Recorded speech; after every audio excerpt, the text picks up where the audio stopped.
और बात करेंगे जीएसटी की। जीएसटी की नई दरें नवरात्र के पहले दिन यानी आज से लागू हो गई हैं। अब जीएसटी के 5% और 18% के सिर्फ 2 स्लैब्स रह गए हैं। नई दरें लागू होने के साथ रसोई के सामान से लेकर दवाइयां, गाड़ियां, कपड़े, मकान खरीदना, बनवाना, बीमा उत्पाद और एसी टीवी जैसे कई उत्पाद सस्ते हो गए हैं। इसके अलावा दूध के टेट्रा पैक, रोटी, खाखरा, निजी स्वास्थ्य एवं जीवन बीमा उत्पादों, पढ़ाई लिखाई से जुड़ी कुछ चीजों और 33 से अधिक जीवन रक्षक दवाओं को जीएसटी से मुक्त कर दिया गया है। आम आदमी तक कर राहत पहुंचेगी, इसके लिए केंद्र और राज्य सरकारें इसकी कड़ी निगरानी कर रही हैं। इसको लेकर तमाम राजनेता और पॉलिटिकल लीडर्स ने अपने अपने रिएक्शन दिए हैं। सबसे पहले आपको बताएंगे उत्तर प्रदेश के सीएम योगी आदित्यनाथ ने क्या कहा है। उत्तर प्रदेश के मुख्यमंत्री योगी आदित्यनाथ ने कहा कि जीएसटी में अब तक के सबसे बड़े सुधार करके उसके दर को घटाकर 5% और 0 पर लाया गया है। अन्नदाता किसानों के लिए जीएसटी की दर को 5% लाया गया है। ये सुधार भारतीय अर्थव्यवस्था को नई गति देगा। मित्रों, आज शारदीय नवरात्रि का प्रथम दिन है। जगतजननी मां भगवती के शैलपुत्री के प्रथम स्वरूप का आज पूरे देश के अंदर सनातन धर्मावलंबी पूजा अनुष्ठान के साथ जुड़ा हुआ है। शारदीय नवरात्रि के कलश स्थापना का कार्यक्रम भी आज संपन्न होने जा रहा है और इस अवसर पर पूरे देशवासियों को देश के यशस्वी प्रधानमंत्री आदरणीय श्री नरेंद्र मोदी जी ने दीपावली का एक उपहार दिया है। जीएसटी में अब तक के सबसे बड़े रिफॉर्म करके, जिसमें सामान्य उपभोक्ता वस्तुओं को जीएसटी की दर को घटा करके 18 और 12% से कम करते 5 या 0 पर ला दिया है। जीवन रक्षक दवाइयों को जीएसटी से मुक्त कर दिया गया है। तमाम अन्य दवाओं पर जीएसटी की दर को 5% तक लाया गया है। अन्नदाता किसानों के लिए जीएसटी की दर को 5% तक लाया गया है या उसे 0 किया गया है। विद्यार्थियों की शिक्षण सामग्री पर जीएसटी 12% से 0 कर दिया गया है। ये रिफॉर्म भारतीय अर्थव्यवस्था को एक नई गति देगा। आम उपभोक्ता पर्व और त्योहार को उल्लास और उमंग के साथ मनाएगा। उसकी क्रय पावर बढ़ेगी। बाजार में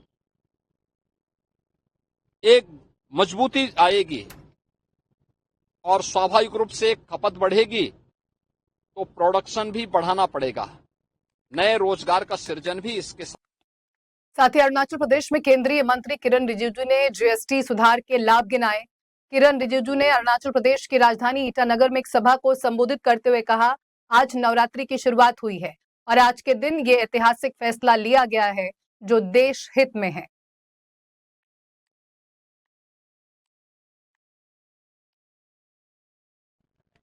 तमाम बिहार वासियों को ढेर सारी शुभकामनाएं।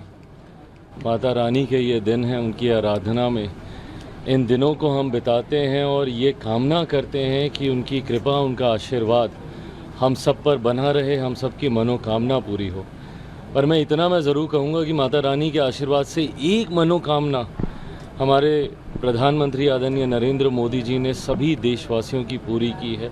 वो जिस तरीके से महंगाई की मार थी, मुझे याद है मैं जब से पहली बार मैंने शपथ लेने के बाद कार्यभार मैंने संभाला था खाद्य प्रसंस्करण विभाग का, इस क्षेत्र से जुड़े हुए जितने भी व्यापारी थे, जितने भी इंडस्ट्री लीडर्स थे, उनकी पिछले साल सवा साल में सिर्फ एक ही मांग रही थी जीएसटी रेट्स को रिवाइज करने की।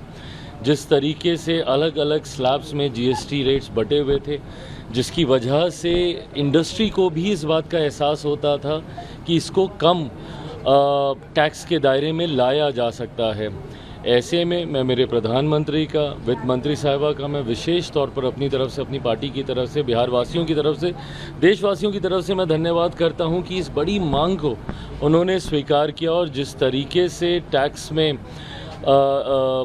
जीएसटी स्लैब्स में इन्होंने सिर्फ 2 दरों के बीच ही इसको रखा और जिसमें अधिकांश चीज़ें, ख़ास तौर पर मेरे विभाग से जुड़ी हुई जितनी चीज़ें हैं उसमें 90% प्लस चीज़ें ऐसी हैं जो 5% या उसके कम 0% के दायरे में आई हैं। मुझे लगता है ये कंज्यूमर्स को एक बहुत बड़ी राहत है और इस राहत की शुरुआत नवरात्रि के पहले दिन हुई है। इससे और खूबसूरत लम्हा और हो नहीं सकता। लेकिन विपक्ष सवाल खड़ा करे, मल्लिकार्जुन खड़गे कह रहे हैं कि 100 इसके साथ ही केंद्रीय गृह मंत्री अमित शाह ने ट्वीट किया है, मोदी सरकार का नवरात्रि के शुभ अवसर पर देश की सभी माताओं बहनों को नेक्स्ट जेन जीएसटी रिफॉर्म का उपहार।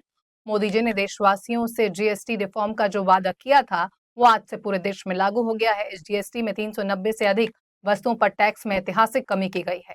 खाद्य एवं घरेलू सामान, होम बिल्डिंग व मटेरियल्स, ऑटोमोबाइल, कृषि सेवाएं, खिलौने, स्पोर्ट्स व हैंडीक्राफ्ट, शिक्षा, चिकित्सा व स्वास्थ्य, बीमा जैसे क्षेत्रों में जीएसटी में अभूतपूर्व राहत से देशवासियों के जीवन में खुशियां आएंगी और उनकी बचत होगी। तो ये भावना प्रकट की गई है देश के केंद्रीय गृह मंत्री अमित शाह की तरफ से। साथ ही भाजपा के राष्ट्रीय प्रवक्ता शहजाद पूनावाला ने कहा, प्रधानमंत्री मोदी और निर्मला सीतारमण ने नवरात्रि, दिवाली और छठ पूजा से पहले देश को दिवाली का बहुत बड़ा तोहफा दिया है। हम इसे बचत उत्सव के रूप में मना रहे हैं। जीएसटी 2.0 से रोटी, कपड़ा, मकान की कीमतें सस्ती होंगी। ये किसानों के लिए फायदेमंद है। इलेक्ट्रॉनिक सामान से लेकर स्वास्थ्य उत्पाद और फिर शिक्षा, वाहन से जुड़े सामान तक सब कुछ सस्ता हो जाएगा। साथ ही कांग्रेस नेता जयराम रमेश ने सरकार से सवाल पूछा है कि कांग्रेस सांसद ने ये कहा है कि नई जीएसटी दरों के लागू होने पर ये जो बातें कही जा रही हैं वो पूरी तरह से सही नहीं है। ये जो दर कटे हैं, क्या उसका लाभ उपभोक्ताओं को मिलेगा या ग्राहकों को मिलेगा, इस पर बड़ा सवाल है जिसका सरकार को खुलकर जवाब देना चाहिए। तो ये पूरा जीएसटी सुधार नहीं है, ये दूसरा अवतार नहीं बल्कि 1.5वां अवतार है। ये लोग हर एक चीज का उत्सव मनाते हैं और हमें जो ट्रम्प से निपटना है, उन्होंने जो टैरिफ लगाया है और दूसरी तरफ हमारा वीजा खत्म कर रहे हैं, ये सब ध्यान कहीं और ले जाने के लिए किया जा रहा है। जीएसटी में आपने जो सुधार लाया है इसमें आपको 8 साल लग गया। क्या 8 साल पहले आप सो रहे थे या आपको 8 साल पहले करना चाहिए था? देखिए, जुलाई 2017 में जीएसटी पहली बार लागू हुआ। तभी राहुल गांधी जी ने कहा, कांग्रेस पार्टी ने कहा, यह गब्बर सिंह टैक्स है। यह टैक्स नाइदर गुड है या सिंपल है, सरल नहीं है, अच्छा टैक्स नहीं है, ये खतरनाक रहेगा हमारी अर्थव्यवस्था के लिए। नोटबंदी के बाद ये दूसरा झटका लगेगा। 8 साल हुए हैं, 8 साल उन्होंने ये माना नहीं। हम मांग करते रहे जीएसटी में सुधार लाइए, दूसरा अवतार जीएसटी का लाइए, उन्होंने बात सुनी नहीं। ट्रंप के टैरिफ के बाद, तारीफ नहीं मिली ट्रंप से पर टैरिफ मिली। जब टैरिफ मिला और मुसीबत आई, मजबूरी में उनको ये नया जीएसटी सिस्टम लाना पड़ा और आज एक त्योहार के माफिक मना रहे हैं। 8 साल देरी हो गई है जीएसटी लाने में। और मैं एक बार और बता दूं, जीएसटी का प्रस्ताव पहली बार 28 फरवरी 2006 के बजट में तत्कालीन वित्त मंत्री चिदम्बरम साहब ने रखा। जब बाद में विधेयक तैयार किया गया, जब प्रणब मुखर्जी साहब वित्त मंत्री थे 2010 में वो पेश किया गया पार्लियामेंट में। वो स्थायी समिति में गई। स्थायी समिति की अध्यक्षता तब के बीजेपी नेता यशवंत सिन्हा कर रहे थे। 2.5 साल तक वो स्थायी समिति में पड़ा रहा, 2.5 साल तक। तो ये बार बार जब कहते, और 2013 में जब वो उसका रिपोर्ट पेश हुआ तब चुनाव की घोषणा आ गई। एक ही व्यक्ति ने जीएसटी का विरोध किया।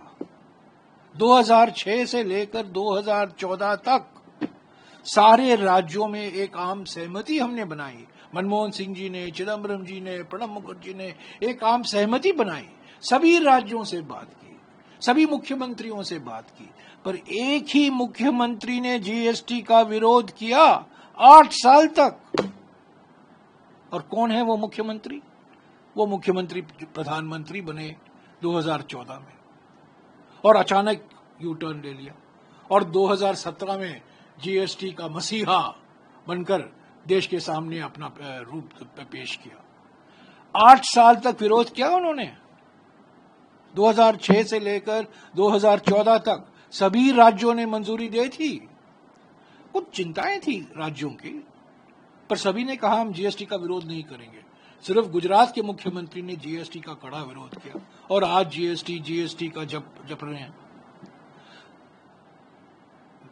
जीएसटी में सुधार हम 2017 से मांग कर रहे हैं। अभी जो सुधार हुआ है सीमित सुधार है।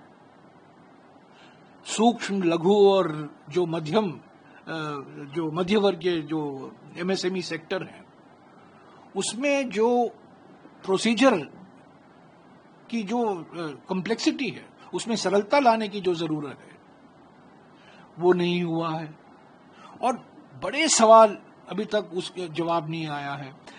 जो राज्य हैं उनकी आमदनी में कटौती होगी, उनको मुआवजा कैसे मिलेगा?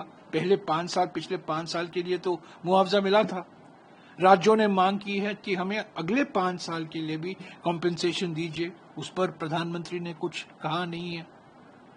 और बहुत सारे मुद्दे अभी बाकी हैं, एमएसएमई को लेकर, कृषि के क्षेत्र को लेकर, टेक्सटाइल इंडस्ट्री में, हैंडीक्राफ्ट इंडस्ट्री में, और खास तौर से मैं कहना चाहता हूं तो जो जटिलता है, प्रक्रियात्मक जटिलता, प्रोसीजरल कॉम्प्लेक्सिटी जो है, उसमें और सुधार लाने की जरूरत है। वो नहीं हुआ है। क्या ये जो दर कटे हैं उसका लाभ उपभोक्ताओं को जाएगा, ग्राहकों को जाएगा? उस पर बड़ा सवाल है। मुनाफाखोरी के खिलाफ जो प्रावधान जीएसटी अधिनियम में था, 2017 के अधिनियम में नेशनल एंटी प्रॉफिटियरिंग प्राधिकरण का प्रावधान था, उसको तो बंद कर दिया है, उसको तो समाप्त कर दिया है। तो ऐसा ना हो कि एक तरफ वोट चोरी और दूसरी तरफ मुनाफाखोरी। तो मुनाफाखोरी से भी हमें बचना है ना। ये जो दर की कटौती हुई है, क्या हकीकत ये रहेगी कि ग्राहकों को उसका लाभ मिलेगा, उसका कुछ फायदा होगा, इससे निजी निवेश बढ़ेगा?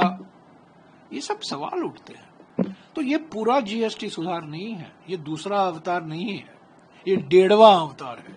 हालांकि पहला अवतार बड़ा खतरनाक था, ये भस्मासुर के माफिक था, अर्थव्यवस्था को खत्म कर दिया था। कितने सारे ढेर सारे दर रखे गए थे और थोड़ी सरलता लाई गई है जो हमने मांग की थी। 8 साल से हम मांग कर रहे हैं। तो जीएसटी रिफॉर्म के बाद सरकार कह रही है जिसकी राहत और जिसका सीधा फायदा आम जनता को मिलेगा। त्योहारी सीजन की शुरुआत के साथ करीब 413 उत्पादों की कीमतें घटने से लोगों को पहले के मुकाबले इन वस्तुओं पर कम खर्च करना पड़ेगा, जिससे जाहिर तौर पर उनकी बचत में बढ़ोतरी होगी।